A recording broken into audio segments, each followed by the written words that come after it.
Hello.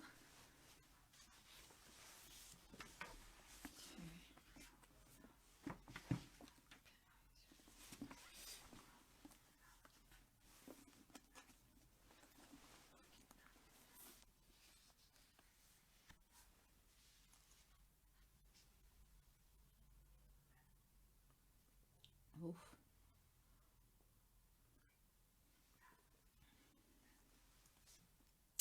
Happy Monday. I am reading from, how are you guys? I hope you're well. And I hope you had a well rested weekend. So for Mondays, I read from New Daughters of Africa. And hi, Sintatu.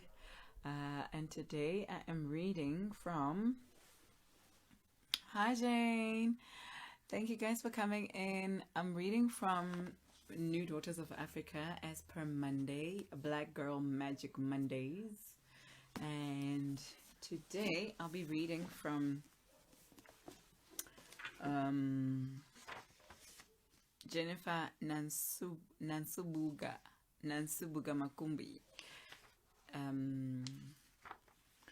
And I think I'll read it up until the end. It's not too long. It's a few pages, but it's actually quite good. If you do have the book, you can go on to page 347. Turn to your Bibles and go on to page 347. That's where the story is. I will read the author's bio. Hi, mommy. How are you? How's Toronto? Hi, Simule. Hey, everybody, and those who will join in later. Today, I actually liked the title. I didn't know what to think of it, but I liked it. She is our stupid. So I missed a discussion with the author on, I don't remember what was it, but yeah,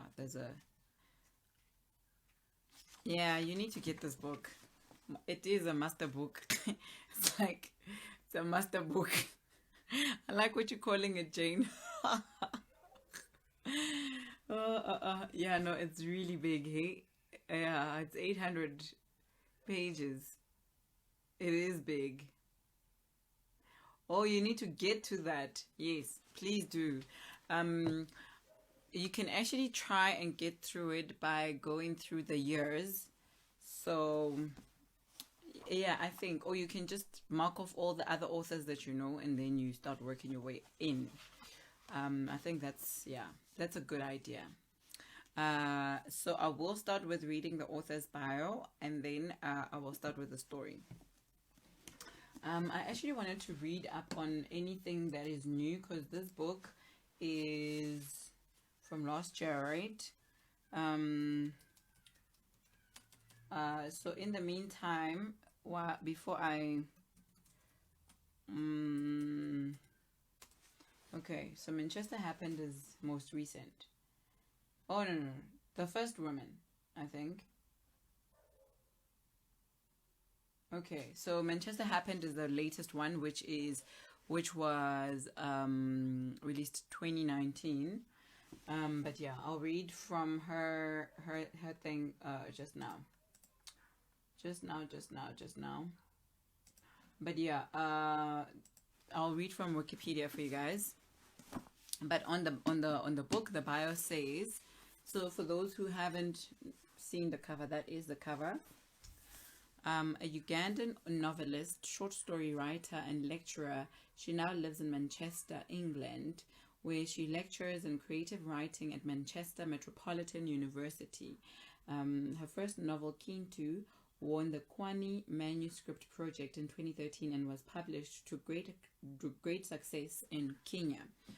Her short story, Let's Tell the Story Properly, won the Commonwealth Short Story Prize in 2014 and is included in her new collection of stories, Love Made in Manchester, in 2019. She was awarded a Wyndham Campbell Literature Prize for Fiction in 2018.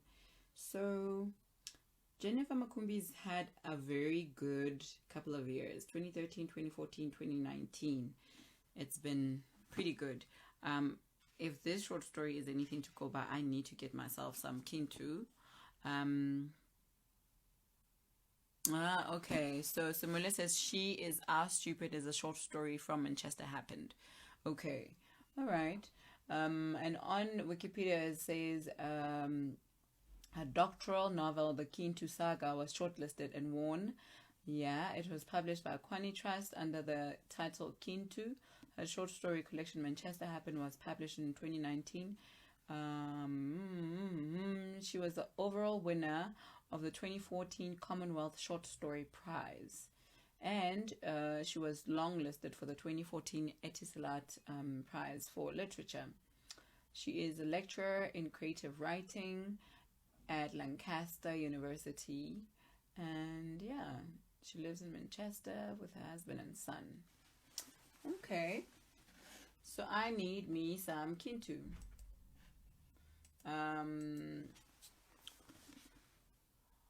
Nikki says, please do. Kintu is quite good.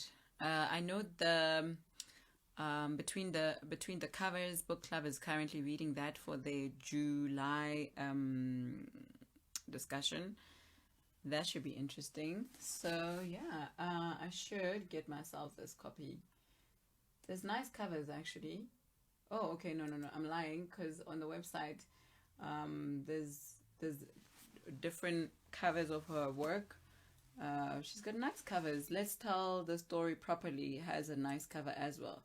The First Woman, is The First Woman a new book? Oh, okay, hold on. It says here, The First Woman, A Girl as a Body of Water. A powerful feminist rendition of Ugandan origin tales. The First Woman tells the story of Kirabu. Smart, headstrong, and flawed. Oh, okay, so it's a new book. Okay.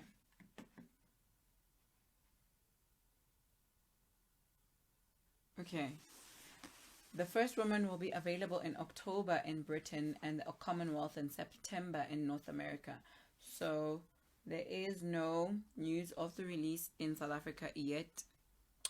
So yeah, that's something else to look forward to. It's got a stunning cover. So you'll Google that. But this is She Is Our Stupid. My sister Bira is actually my cousin. Ever heard of King Midas's barber who saw the king's donkey ears and carried the secret until it became too much to bear? I stumbled on it 5 years ago at Bira's wedding, and I've been carrying it since. But unlike Midas's barber, stupid Git dug a hole in the earth, whispered the secret in there, and buried it. My family does not read fiction. Bush grew on the barber's words, and every time wind blew, the bush whispered, King Midas has donkey ears. I've also changed the names. Of course, the barber was put to death, but for me, if word gets back to my family, death will be too kind. Back in 1961, Auntie Flower goes to Britain on a Sikala to become a teacher.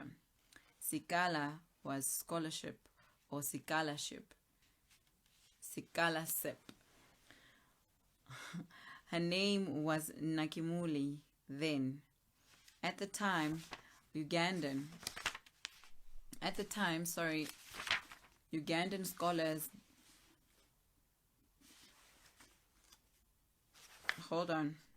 At the time, Ugandan scholars to Britain could not wait to come home, but not Auntie Flower. She did not write either. Instead, she translated Nakimuli into Flower and was not heard of until 1972. It was evening when a special hire from the airport parked in my grandfather's courtyard. Who jumps out of the car? Nakimuli. as if she had left that morning for the city. They did not recognize her because she was so skinny, a rod is fat, and she moved like a rod too. Then the hair. It was so big you thought she carried a mugugu on her head. And the makeup, loud. But you know parents, a child can do things to herself, but a parent won't be deceived. It was grandfather who said, "Isn't this Nakimuli?" Family did not know whether to unlock their happiness because when her father reached to hug her, Nakimuli planted kisses on his right cheek and on his left, and her father did not know what to do. The rest of the family held on to their happiness and waited for her to guide them on how to be happy to see her. When she spoke English to them, they apologized. "Had we known you were coming, we would have bought a kilo of meat." "Ha, dry tea?" "Someone run to the shop and get a quarter of sugar. Remember to get milk from the mulalo in the morning. Maybe you should sit up on a chair with father. The ground is hard. The bedroom is in the dark. Will you manage our outside bathroom and toilet? Let's warm your bath water. You won't manage our cold water." And when Nakimuli said her name was Flower, the disconnect was complete. Their rural tongues called her Fulawa. When she helped them, flower. They said flower. Nonetheless, she had brought a little something for everyone. People whispered, "There's a little Nakimuli left in this fulawa." Not fulawa, malo. It's flue. And they collapsed in giggles. The following morning, Flower woke up at 5, chose a hoe, and waited to go digging. She scoffed when family woke up at 6 a.m. Now she spoke Luganda like she never left. Still, family fussed over her bare feet. "You'll knock your toes," chewing their tongues, speaking English. "You're not used."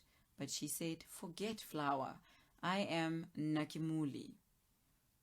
She followed them to the garden where they were going to dig. When they shared out the part that needed weeding, they put her at the end in case she failed to complete her portion.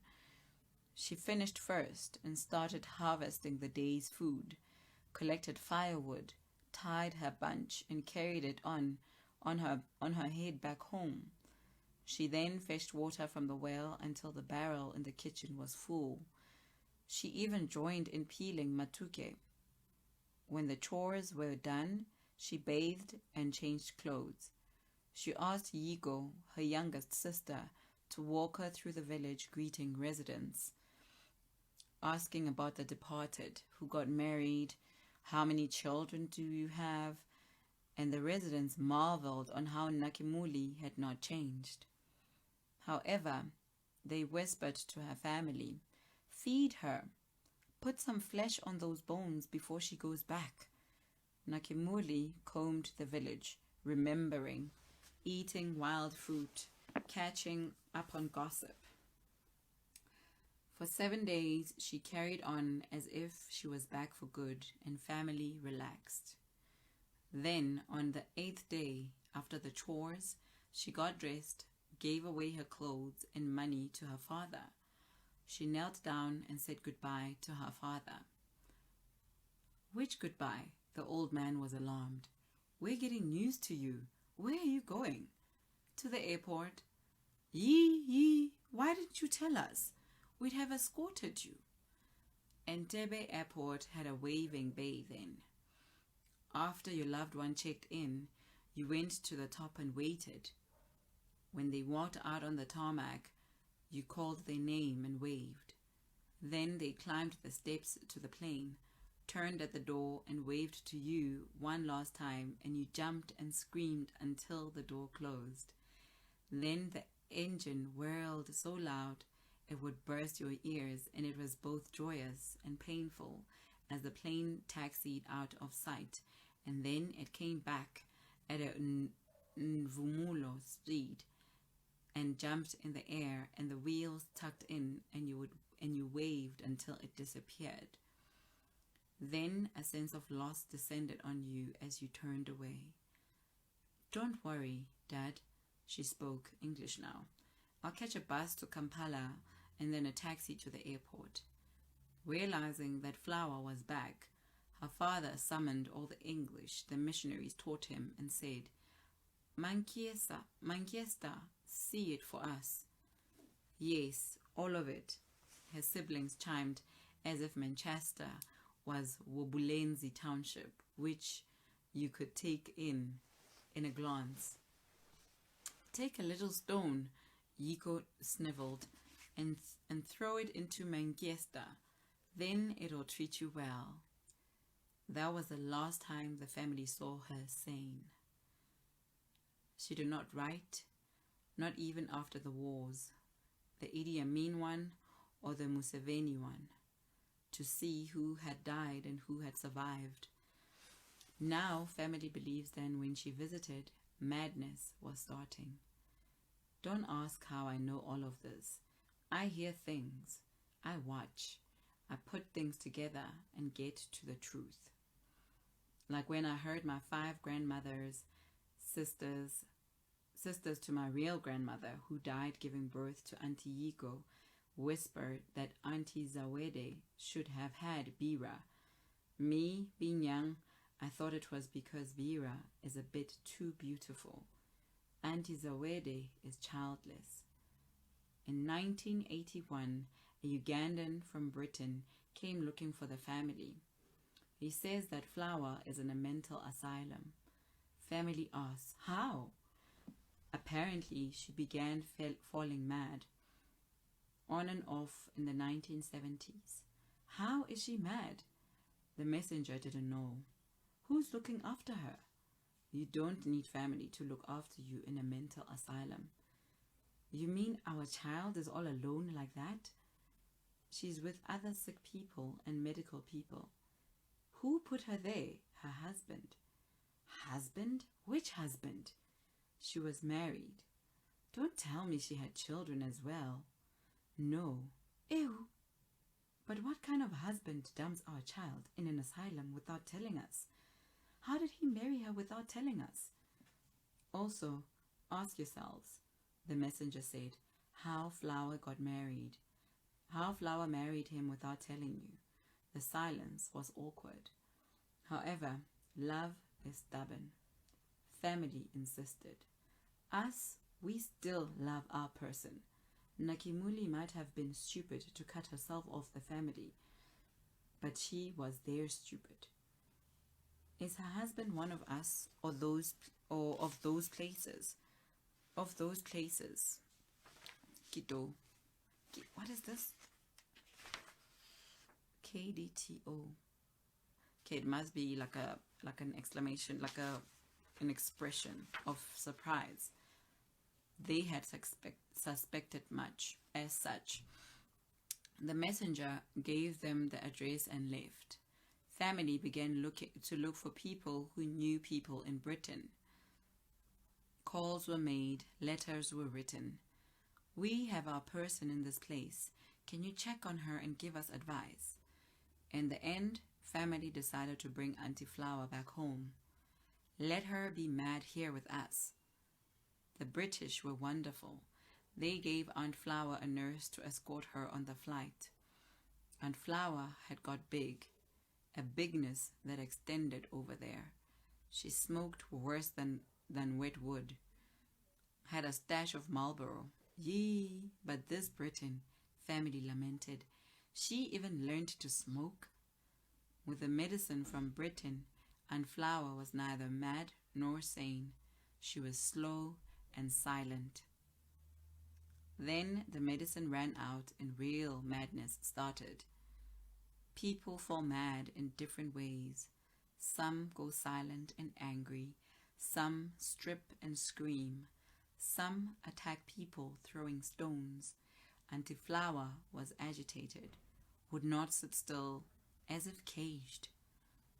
I am Flower Down, down with an E. Who? Family asked. Mrs. Down. Family accepted. I want to go. Go where? Let me go. But where? I could be Negro or West Indian. How would you know? They let her go. Obviously, England was still in her head. But someone kept an eye on her. All she did was roam and remind people that she was down with an E. But by 6 p.m., she was home. After a month, the family stopped worrying. Soon, the bigness disappeared, but not the smoking. Through the years, Flower Down roamed the villages, laughing, arguing, smoking. Through the years, Flower Down roamed... Oh, sorry, I'm repeating that. Through the years, Flower Down roamed the villages, laughing, arguing, smoking. She is always smart, takes interest in what she wears. However, if you want to see Auntie Flower's madness proper, touch her cigarettes. Then in 1989, someone remarked, "Isn't that pregnancy I see on Flower?" The shock. Yee, but men have no mercy. A mad woman? An urgent meeting of her siblings, their uncles and aunts, was called. Sorry guys, let me see.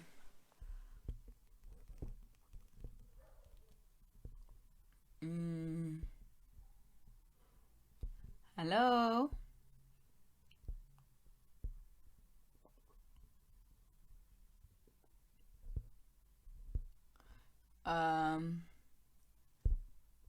Okay, let's tell the story properly. Oh, let's tell the story properly as Manchester happened. Oh, okay. Um, okay, so Simona says that is another title for Manchester happened. Um, yay, Jennifer, my favorite Ugandan. Hi, Miss Weiner. Pregnancy, yes. So she got pregnant. This story just actually reminded me of um, Madness on If You Keep Digging by Kiletsu Mopai, where the brother was just roaming the streets and sometimes for weeks, and then he would just come back one day and he would just want food. But yeah, or he would just go to people's houses and ask for food and just sit there and wait for food, and then he would leave. Pebi says, Babalo says, men are, not Babalo, Karabo says, men are the bottom of the barrel. Yeah, so she got pregnant. A man was hired to tail her. Nothing. Oh, okay. So in 1989, someone remarked, "Oh, so then the uncles and the aunts and the siblings meet, and they asked each other, what do we do? What do we do?" There were threats. If we ever catch him, they tried to coax her. "Flower, who touched you there?" But then she smiled dreamily. They changed tactics. "Tell us about your friend, Mrs. Down." She skipped out of the room. A man was hired to tail her. Nothing. A few months later, Aunt Flower disappeared. When I came home for holidays, she was not pregnant. I imagined they had removed it. Meanwhile, Mom had had Bira, but I don't remember seeing her pregnant. I was young and stupid and did not think twice about it. There is nothing to tell about Bira. I mean, what do I know? I am the eldest. She is the youngest. She came late, a welcome mistake, we presumed. Like late children, she was indulged. She is the loving, protective, fiercely loyal, but spoiled sister. We grew up without spectacle, close-knit, but we don't have strong family resemblance. Everyone looks like themselves. Thus, there is nothing about Bira to single her out apart from being beautiful. But all families have that selfish sibling who takes all the family looks. What do? However, if you want to see Bira's anger, say she resembles Aunt Flower. Auntie Flower. Then Bira found a man. We did the usual rites families do when a girl gets engaged. Then on the wedding day, Auntie Flower came to church. No one informed her. No one gave her transport. No one told her what to wear. Yet, she turned up at church decked up in a magnificent busuti like the mother of the bride. Okay, jewelry and makeup were over the top, but she sat quiet. No smoking, no agitating, just smiling as Bira took her vows. And why was Dad and his sibling restless throughout the service? Later, they said, Flower came because Bira resembles her. I thought, lie to yourselves. Auntie Flower never came to any of my cousins' weddings. That day of Bira's wedding, I looked at Aunt Flower properly, and I'm telling you, the way Bira resembles her is not innocent. I mean, gestures, gait, fingers, even facial expressions. How? I have been watching Aunt Flower since. There is no doubt that her mind is absent. Deaths, births, marriages in the family do not register. However, mention Bira and you will see moments of lucidity in Aunt Flower. So that was Jennifer Nansubuga Makumbi. She is our stupid. But yeah, that is beautiful, and like I like how it's written, like from that whole observation way. I don't know how to describe it. It is interesting that Jennifer touches on madness in this short story, and it is also generational curse in Kintu. Oh, okay. Oh, now I really want to read Kintu. But she writes beautifully, hey? Simula says she is our stupid reminds me of the story of Martha Mupengo in Petina Gapa's collection of short stories, An Elegy of Easterly. Oh, okay. So I am waiting for a delivery for one of Petina Gapa's books. I did read her book for the book readings, the Book of Memory, I think 2 months ago or a month ago, I'm not sure. But yeah, she writes beautifully as well. So yeah, like I was saying, this story of a person being obviously she was raped. I mean, if no one will ever know who made her pregnant. But yeah, Bira is her daughter. And obviously she will always be aware of her daughter and her, like anything that goes on. Zintatu says, usually psychotic women are placed on contraceptives. Yes, in case they fall pregnant. They are more vulnerable to rape and sexual assault. But I wonder what happens to those who don't live with family. Yeah, I also wonder. Sure, that statement just made me realize something about someone that I used to know in Bloom. But yeah, they do, they do. So I'm sure it was just their family not, like worrying too much about it or not even knowing what to do in this instance. But yeah.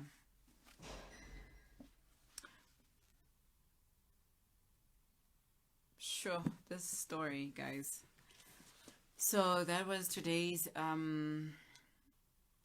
I will try and see online if there is anything that I can read from her, or if there is a short reading of the upcoming book, The First Woman. That should be something. Maybe the one of the 2 days between Thursday and Friday, we can look at online stories and I can read from the laptop instead of from a book. But yeah, I've had a very good weekend of reading. Not a good weekend, but just a good weekend of reading. I finished what we call reading. We are reading, please don't mind my hair. We are reading The 30th Candle. We are discussing it on Saturday. So we have a co-reading group on WhatsApp, and on Saturday we'll have a Zoom meeting. So yeah, I'm looking forward to that and discussing this book that I read like 11 years ago by Angela Magolwa. So yeah, what are you guys reading? So Ms. Waina is currently reading Kintu and The 30th Candle for our co-read. And she says Kintu is a must, Mpile. Halfway through it already. Yo, like I need to get, yo, I've got so many books, guys, but there's never time, you know. But yeah, we'll get through the books. I mean, we've got all the time in the world. It's day 109 today, or is it day 108? I'm not sure. Of lockdown, so we have to somehow make it all count and read. For those who can read, for those who can actually fit in some kind of reading. So yeah, that was today's reading, guys. Money is running out on books at this rate. Yeah, listen, the money that you were gonna spend and buy the bevs, you must spend on books. You were gonna buy alcohol. Okay. So the money that you're gonna spend on bevs, you must spend on the books, please. Go there to Bargain Books and put your mask on and go buy books. Sumule says, I finished Heavy by Kise on the weekend. I saw that. Oh, guys, Kise, the Chicken Natives had a live discussion with Kise, and yo, I need Kise's, yo, yeah, I need that Heavy book. I need it. So Simula, if you are selling your book, that Heavy, please hit me up in the DM. I need that book. I know you can let go of your books, so please let me know if you're not holding on to that one. So Zintatu says she feels dragged by the money and the babes. All of you, I'm dragging all of you who are gonna spend the money on the babes. The president said no more alcohol, so that babes money you must spend on the books. Go buy books. And today is what, the 13th. So Afroculture still has that 25% off on their website. So afroculture.co.za.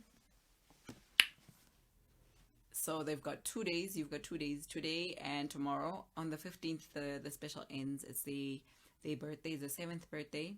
So they've got that 25% off. So maybe go buy this book and then we read together. See. How is Heavy? I enjoyed his session with the Cheeky Natives. That is Ms. Waina. Yeah. Okay, guys. I will see you guys tomorrow. It is now 22:06, so we've been here for 40 minutes. I will see you guys tomorrow. Let me go keep warm. I hope you keep warm too. Stay safe. Put on a mask if you're gonna go out. Don't go out if you don't have to go out. Simula says it's beautiful and it's raw and it's honest. So you must check out Kise's books. Hold on, let me just check. So Kise Lemon has Heavy, and How to Slowly Kill Yourself and Others in America, Long Division, and he also actually wrote, I think He probably wrote the intro to Jasmine Ward's The Fire This Time, A New Generation Speaks, or he's a contributor. He is very raw, like his thought process as well. His honesty is like out of this world. So maybe check that out, that author out, if you have missed it. Kise Lamon, Kiese, Lamon, Lamon, and the memoirs called Heavy. Yeah, so like you see, Miss Muller says it's beautiful, it's raw, and it's honest. Yeah, it sounded like it in his session. Yeah, that was a beautiful discussion, and I hope they share it soon. But yeah, that was today's reading, guys. I hope you enjoyed it. If you have missed it and you just came in, I just read a short story from New Daughters of Africa. So I read from New Daughters of Africa every Monday from 5 o'clock until almost before 6. So every Monday, and Monday it's New Daughters of Africa. Tuesday there is some form of feminist text, whether it's online or if it's from a book. I'll read an essay. That's Tuesdays, and then Wednesdays is the Gerald Kruk anthologies. That's what I read from every Wednesday. These books over here. If you have missed them, you can check out IGTV or YouTube. They are on the channel. So yeah, I'll see you guys tomorrow. Happy Monday. Keep well, stay safe, stay warm. Thank you, guys. Bye.